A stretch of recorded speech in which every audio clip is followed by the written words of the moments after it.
Hey guys, Chronically Jenny here. I'm going to be talking all about the Royal National Orthopaedic Hospital's Pain Management Rehabilitation Programme, which I went on about a month ago now. I learned a hell of a lot while I was on the programme, and to be honest, it's almost too much to take in 3 weeks, which is why I think they give you the booklet and you can go back over it as many times as you like. You always have it as a resource. But there are some huge things that I took away, so that's what I'm going to share with you now.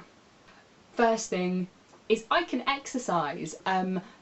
If you know me, you know I absolutely loved to exercise. I was a badminton player at uni, I loved to swim, I loved to play sports, all kinds of things. I've never been a gym bunny, but maybe that's changing. But whenever I've tried to do exercise, I've ended up hurting myself and putting myself off, especially swimming. If you keep up with my vlogs, you'll know that I've just struggled. But this taught me to exercise in a really paced, structured way where I could learn from my mistakes and really control my level of exercise and build it up along with my strength, which I am finally getting back. And I'm just amazed at how well my body is coping under this new method, and I tried a million times before and couldn't get it right, so I'm so pleased that I've learnt so much about what my body can do, because it really can do a lot, and I am loving the gym. Like, never thought I'd say that.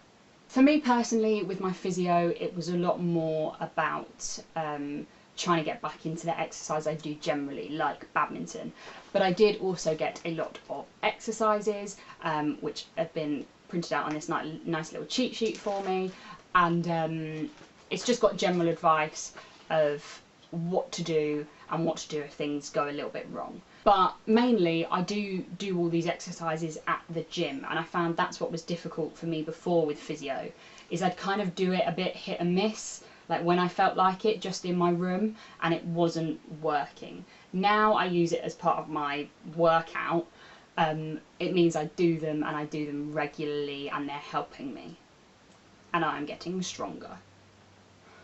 But that's the other good thing about the programme, is that there are other people there all the time to kind of assess how you're doing.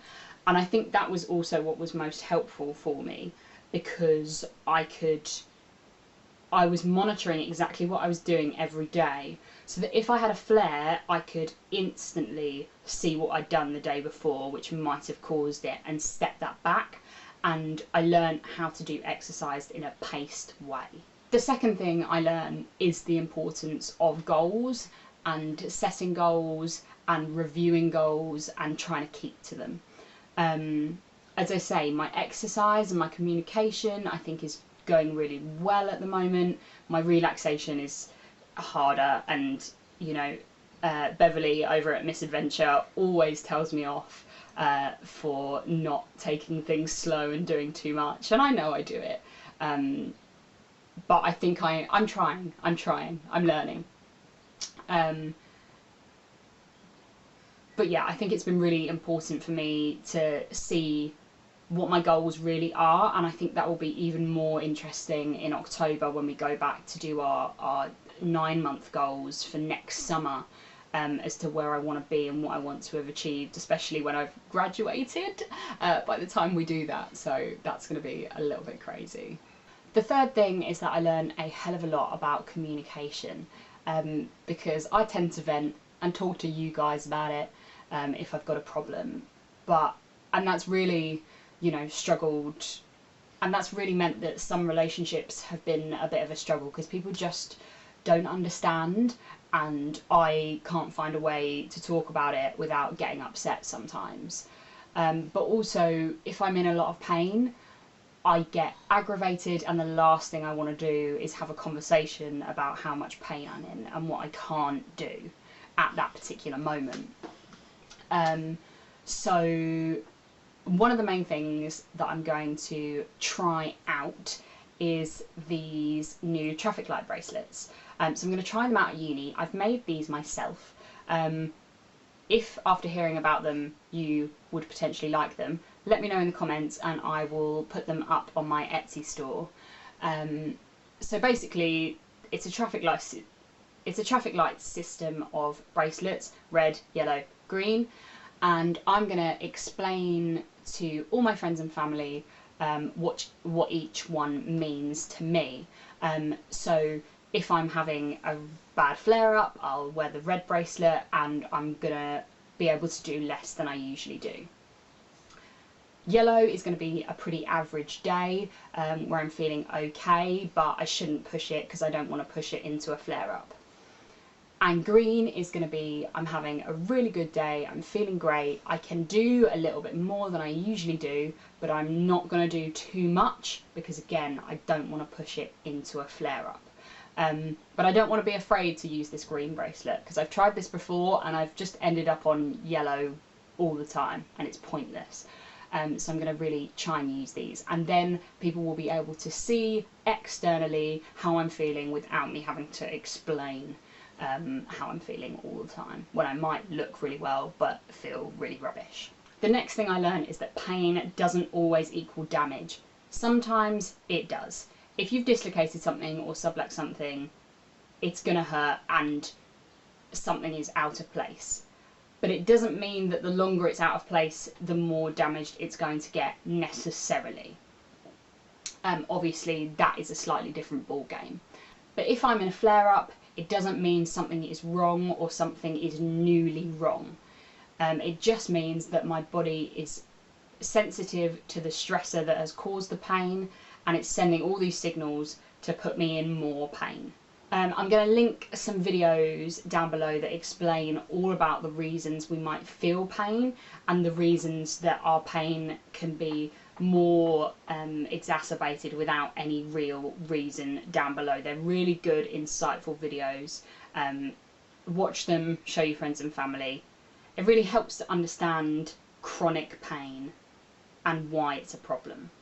Number 5 is stopping before the pain starts. So I've already chatted about baselines, and basically what we learn is when your pain is getting worse, you need to stop before it gets worse. So say that I can sit here for 5 minutes and then my pain gets worse.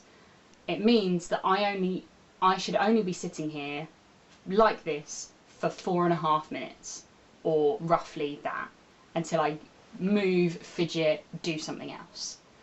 So although this video may look like I'm just sat here for probably a very long time, I'm not. I'm getting up and down and I'm moving about and fidgeting and moving my legs around as well, so that I can keep comfortable. And I found a wobble cushion, which is featured in one of my vlogs, really, really helpful. I'm using it at work all the time so I can sit more comfortably for longer.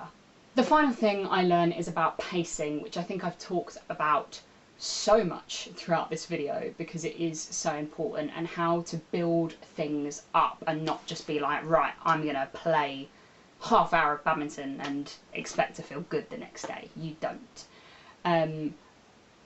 I learnt that very quickly on my first week, and everyone ends up in flare-up in their first week. I think it's pretty uncommon not to have some kind of flare-up because you've pushed it a little bit too hard. Your body is not used to the activity level and it will happen, but people are there to help you get through it and figure out what caused it in the first place. Mine was badminton the first week. I just was like, yeah, I'm playing badminton, yeah, and I couldn't walk the next day. So pacing is so important, and building things up in that slow and steady way to help you improve, so that one day, who knows, I might be able to play a half hour of badminton without causing a flare-up. And relaxation with that. It's when you're taking a rest to actually do something relaxing and restorative rather than just doing nothing, really.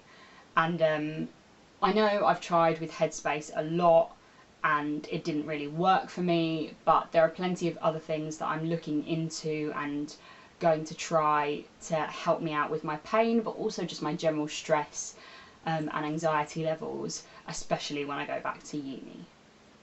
So this was probably a really long video and I've probably rambled a lot, and there's no way of me expressing how good this program was to you without you going on it yourself.